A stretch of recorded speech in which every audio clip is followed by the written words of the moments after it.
What's going on, y'all? It's your boy Winston A. Marshall with Black Tree TV, and we're here at the world premiere of Captain America Civil War. And I gotta tell you, it's hot out here, but it's balling. I'm surrounded by all the action figures. If you can't tell, I'm Team Cap. But we're gonna talk to all your favorite Avengers: Iron Man, War Machine, Black Panther, Black Widow. We're gonna get them all, so stay tuned.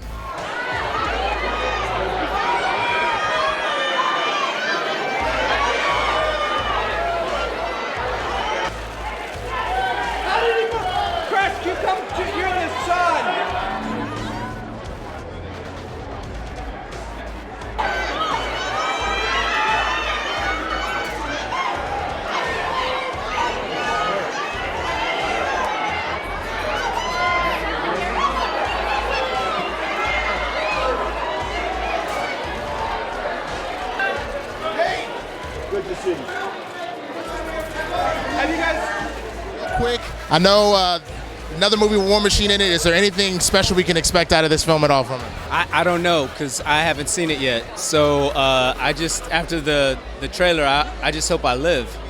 Fair. All right, I understand that. It don't look good for me. Well, I do have a question about the Miles film. What is it like to kind of go back and forth between both really big movies, but obviously one with a slightly bigger budget than the other and whatnot? What's it like to kind of go back and forth? Oh, an incredibly bigger budget than the other. I mean, you could have paid for miles ahead with the craft services on this movie. It's just kind of what we do. I mean, we're used to doing that, you know? You do little ones, you do big ones, you just try to mix it up. For me, I'm interested in playing a lot of different characters in a lot of different capacities, so it's fun to be able to move back and forth, but it is a little schizophrenic at times. No, I can totally understand that. Well, thank you so much for your time, sir. Appreciate it. Mr. Gregg, how you doing? Good, how are you? I'm pretty good. I'm Winston with Black Tree TV. Hey, Winston, what's up? So first of all, you've been probably my favorite character in the MCU so far, just because you appear everywhere and you just. Thank you. I knew I loved Black Tree TV. I've been an avid fan of Agents of S.H.I.E.L.D. these last 3 years. Is there anything you can tell me about the season finale at all? Any little hints or something? You know, we've read a lot of episodes at this point. This would be the 65th, 6th, the last ones. The last two, the 2-hour season finale, you could have heard a pin drop. I've never seen it, just a speechless room. It's going down this year. That's all I need to know. And you've got the Inhumans throughout the season and whatnot. Is there any sort of lead up to I know the movie's a ways out. Is there any sort of lead up to it at all? I don't know how they connect. What's really been cool is there's things in the Marvel Universe that happen on our show, and in some ways it's a different part of the same universe. I don't know how they'll do the Inhumans movie. I just love what they're doing with the Inhumans on our show, and our own version of Civil War, where some people really want to register and confine Inhumans, and other people feel like they're people too, and they need rights.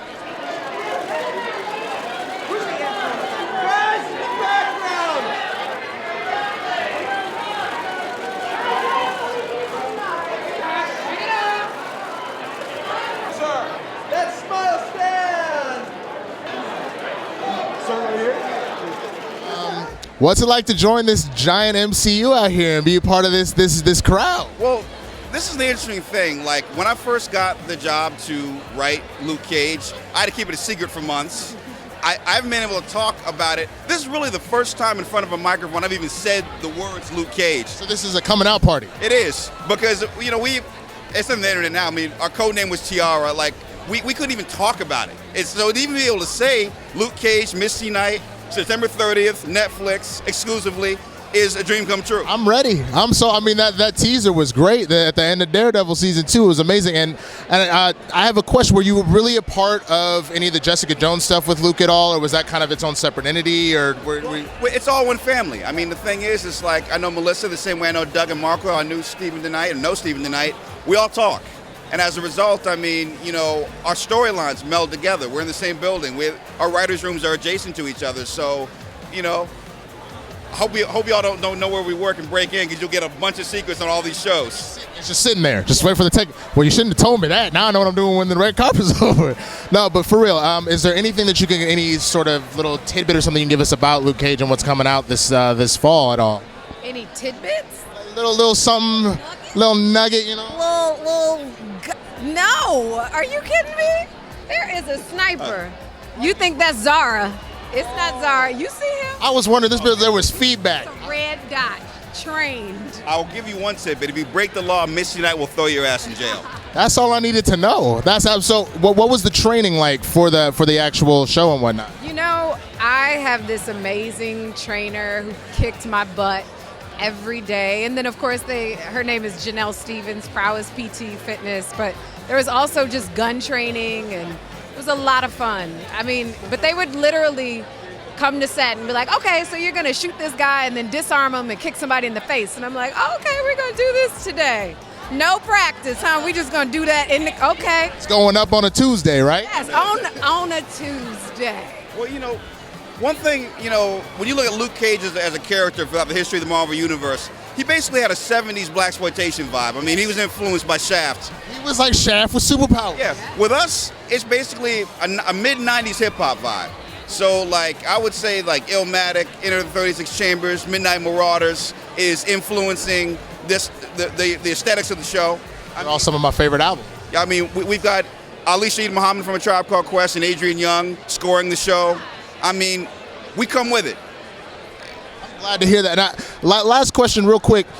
Do you feel like is there any sort of direct hierarchy within the MCU? Is everything kind of synergistic, or do the movies trump stuff, or does ABC shows or Netflix? I know it's one family, but how does that synergy work? I mean, it's all one family, but everybody knows Luke Cage is the favorite. Hey, that's all I needed. He just dropped the mic. Good. First of all, I just got to ask. Ant-Man, what's he doing in this movie? What's going on with him? I know you got the inside track. What can we expect from Ant-Man this time? As always, you can expect to laugh, and you can expect some unexpected things from him. He's up against a lot of more powerful people in this movie, but don't count him out. Never underestimate Ant-Man. Okay, awesome. Do you and the Russo brothers and Joss ever get together and talk about this world you've created together? Well, yeah, I mean, it was really crucial when we were editing Ant-Man, the Russos and Marcus and McFeely, the writers. I had them come in the cutting room and showed them a bunch of stuff, with Paul playing Ant-Man, just to give them an idea of how he was playing that character and who the character was and the tone and everything. And so there's a lot of back and forth about what they're doing in this movie and what we're doing in the next one in Ant-Man and Wasp, because it all has to link together. And it's really fun, man. It's fun. Right now in the office, the Russos are posting, and Scott Derrickson just got back from Doctor Strange, and Ryan Coogler is working on Black Panther, and it's amazing. We all have offices. I love it. I mean, that's got to be the coolest part, that y'all have legitimately formed a giant creative family together. Do you guys have any sort of traditions as directors and writers that you do that you can share with us? There's no secret Marvel handshake that I'm aware of. They may have one and have left me out of it. I don't know. But it's just fun because, everybody has their own specific idea of the tone and the feel of their movie, but it manages to fit together in an amazing way.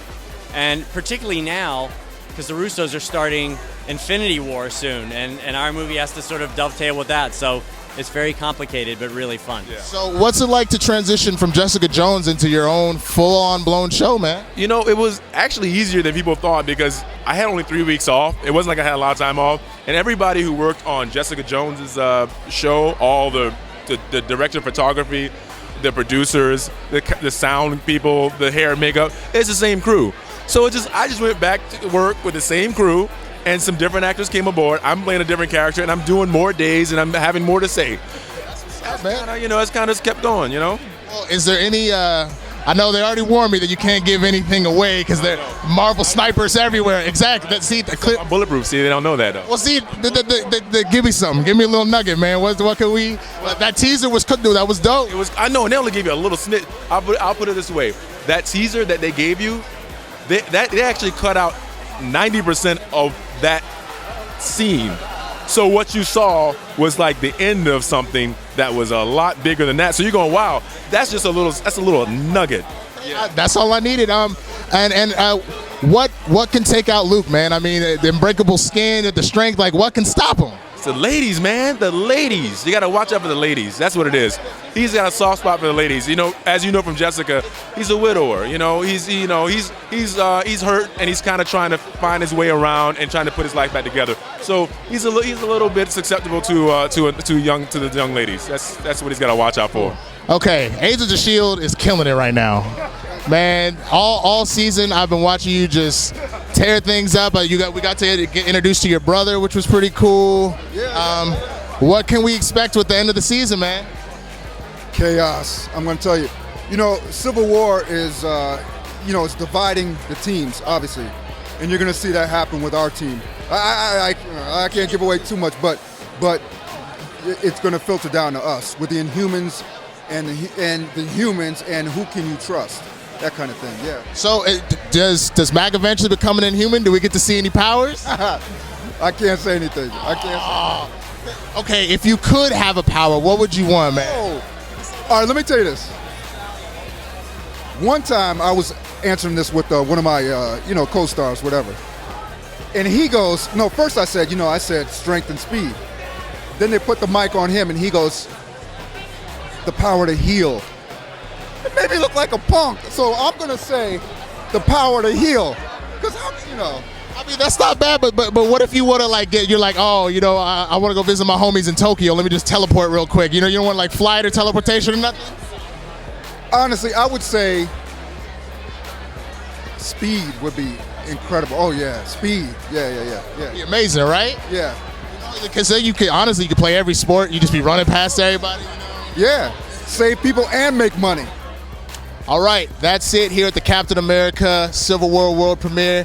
Man, we talked with Don Cheadle. We talked with multiple stars from Agents of S.H.I.E.L.D. We talked to the star of Luke Cage. I mean, it was on and popping, y'all. So I'm going to get out of here. I'm going to go check out the movie because, I got to see my boy Black Panther come in here and kick some ass. So thank you so much. Check out the rest of the interviews later. Ladies and gentlemen, good evening and welcome to the main event.